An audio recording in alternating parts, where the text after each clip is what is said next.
bonsoir et bonsoir, coucou et bienvenue sur ma chaîne pour une nouvelle vidéo de crime ASMR en français. Si vous n'êtes pas encore abonné, appuyez sur la petite cloche pour ne pas louper de futures vidéos. Ce soir, je vais vous parler de l'affaire Oscar Pistorius et Riva Steenkamp. Et vous, quelle surprise avez-vous prévue pour votre amoureux demain? Ceci est le dernier message que Riva ait posté sur les réseaux sociaux. Riva avait 30 ans et Pistorius en avait 26 quand ils se sont rencontrés fin 2012. Le couple était devenu le plus glamour et le plus suivi d'Afrique du Sud. Ils se sont rencontrés sur un circuit automobile en novembre 2019, juste quelques mois avant la mort de Riva. Le soir même, il l'avait invitée à la remise des South African Sport Awards, où elle fit sensation à son bras. Elle était vêtue d'une petite robe rose à franges, et les photographes ne pouvaient lui résister. Oscar Pistorius est né le 22 novembre 1996 à Johannesburg, en Afrique du Sud. Il est né sans péroné, qui est l'os situé à côté du tibia. Il a été amputé des deux jambes sous le genou à l'âge de 11 mois. 6 mois plus tard, il apprenait à marcher sur des prothèses spécialement conçues pour lui.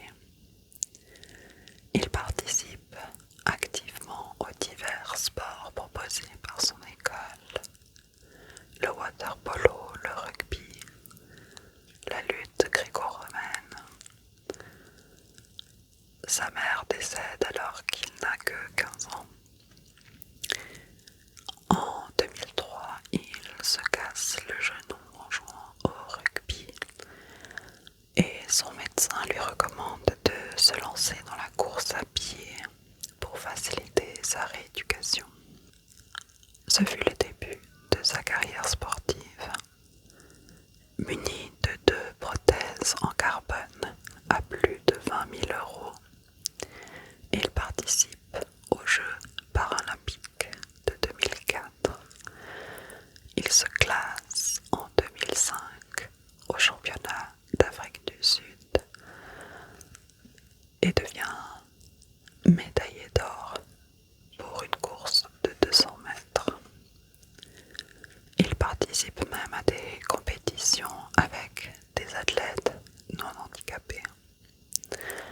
Une course à Rome fait la une des médias avec une avalanche de réactions, certaines positives, d'autres négatives. Selon le rapport de la Fédération internationale d'athlètes, ces prothèses en fibre de carbone donneraient à Pistorius un avantage sur les athlètes valides. En conséquence, Pistorius ne serait plus admis à participer aux Jeux de Pékin ni d'autres compétitions organisées par la Fédération internationale. Pistorius fait recours en 2018 et le tribunal lui donne raison.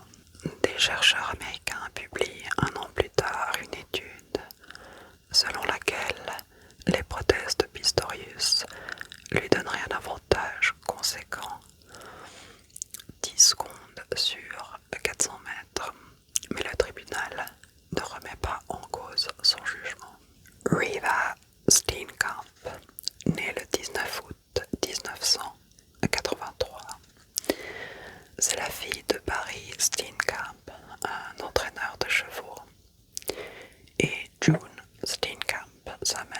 d'origine britannique.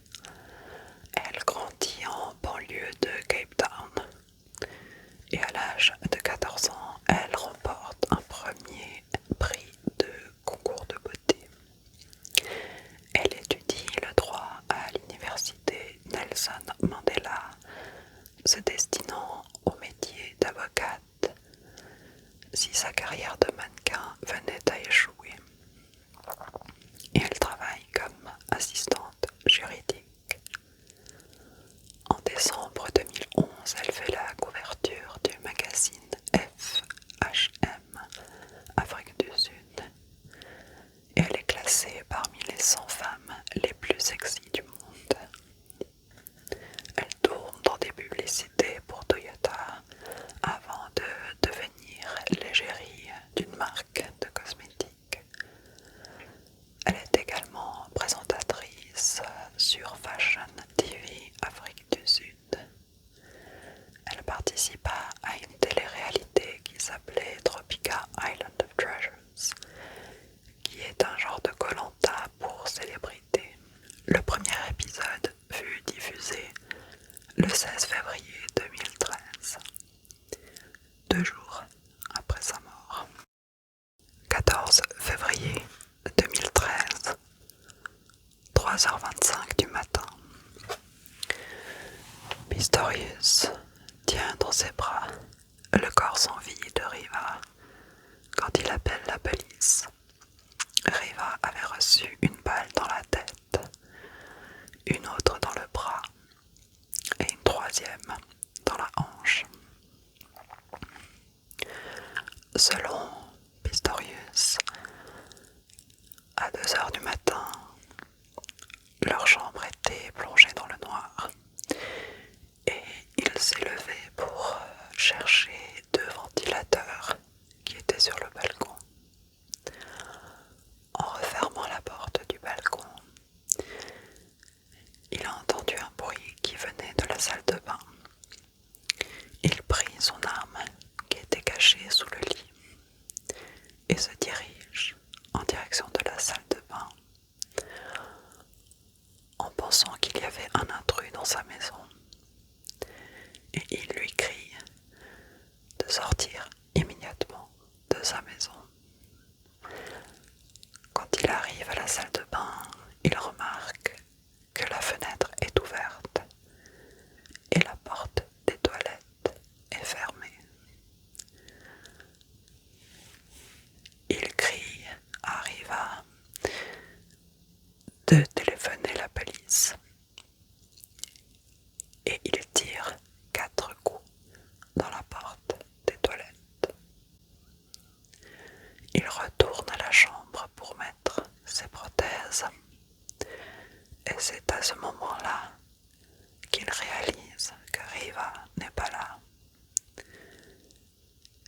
et que la personne dans les toilettes pourrait être Riva.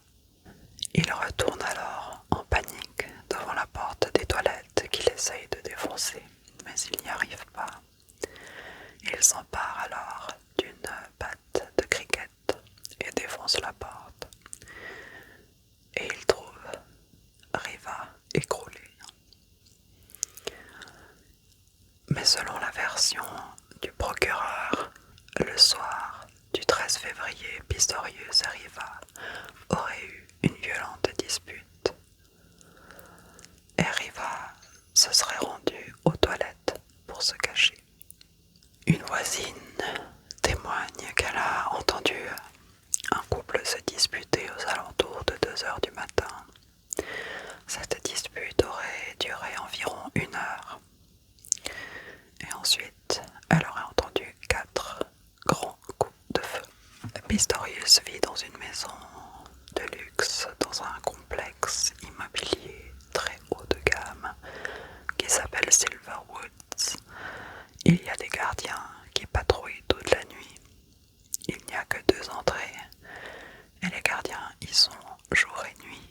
Il y a également des caméras de surveillance qui sont reliées à un poste de contrôle. Et les cambriolages y sont très rares.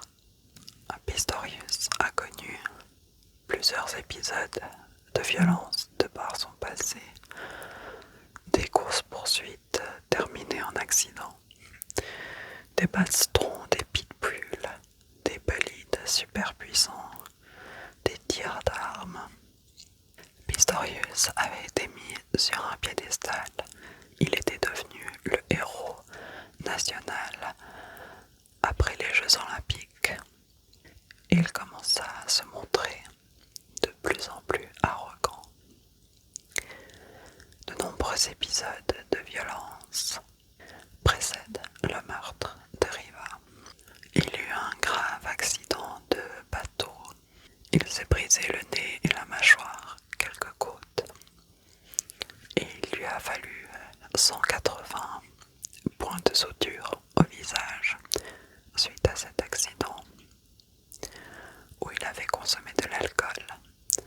La police a retrouvé des boissons alcoolisées à bord de l'épave, mais ne lui ont pas fait passer de test.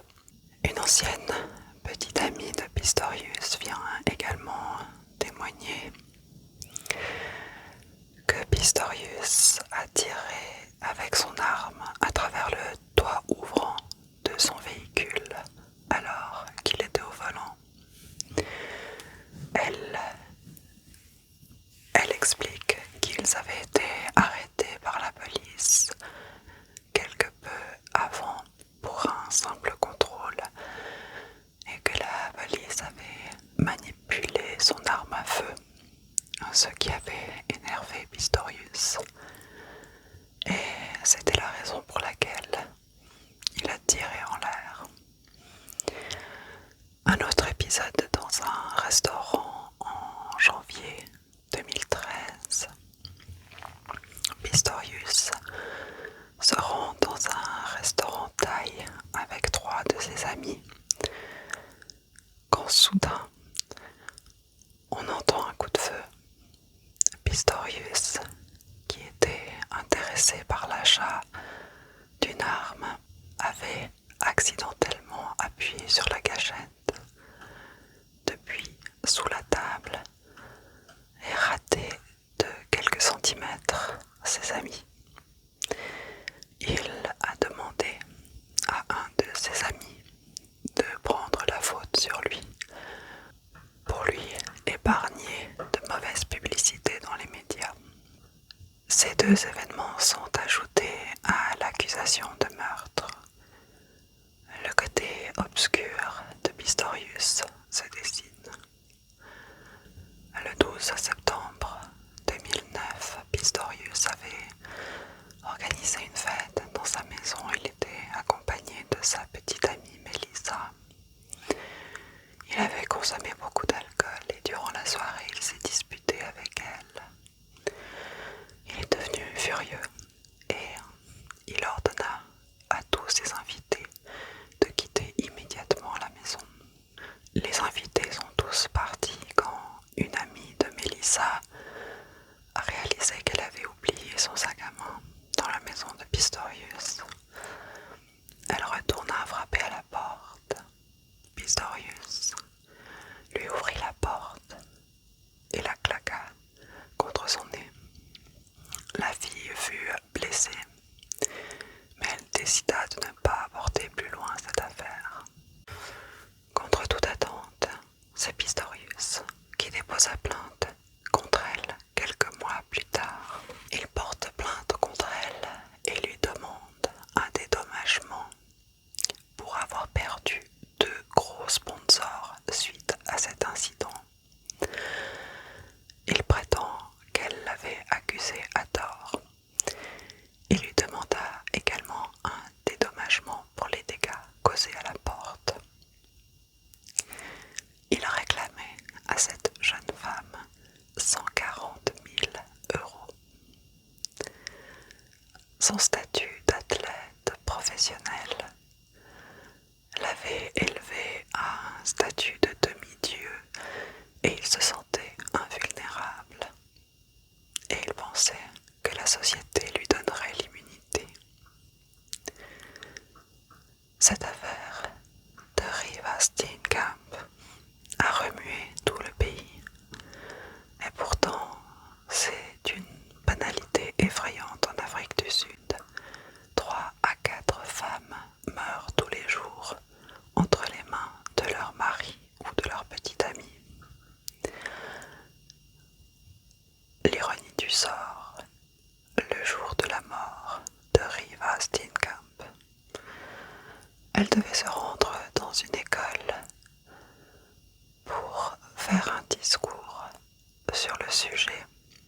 de la maltraitance des femmes. Les avocats de Pistorius tentèrent une négociation civile et ont proposé 220 000 € aux parents de Riva. Mais ceux-ci refusèrent, malgré leur situation financière difficile.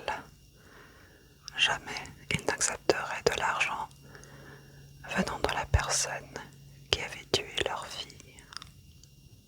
Le procès commence en mars 2014 et Pistorius plaide non coupable. Pistorius paye une caution de 85 000 € et loge dans la maison luxurieuse de son oncle et poursuit ses entraînements de course. La police se penche pour un meurtre prémédité. Il y a un déchaînement médiatique et sa famille réfute publiquement devant les caméras toutes les accusations contre Oscar. Le procès va durer de très longs mois. La défense de Pistorius tente d'invoquer son anxiété pour sa défense. Ils ont parlé de son enfance et de sa vulnérabilité due à son handicap. Il dit également être terrifié de la mort suite à son accident de bateau. La cour a donc ordonné à ce que Pistorius soit examiné par un psychiatre pour évaluer son anxiété. Et selon le rapport médical, Pistorius était en pleine incapacité mentale lorsqu'il a abattu Riva. Pistorius pleurait et sanglotait au tribunal. Mais combien de ses larmes étaient pour Riva et combien étaient pour Pistorius lui-même? Le tribunal ne retient pas l'accusation de meurtre. Le juge Massipa invoque l'usage excessif de la force et dit qu'il a agi de façon négligente et c'est donc l'homicide involontaire qui est retenu. Verdict 5 ans de prison pour avoir tué Riva Steenkamp. Mais la justice ne va pas en rester là et le parquet fait appel. Après moins d'une année d'emprisonnement, Pistorius est en liberté conditionnelle et il vit dans le confort de la maison familiale. Mais au mois de décembre, sa condamnation est changée. Elle passe maintenant à plus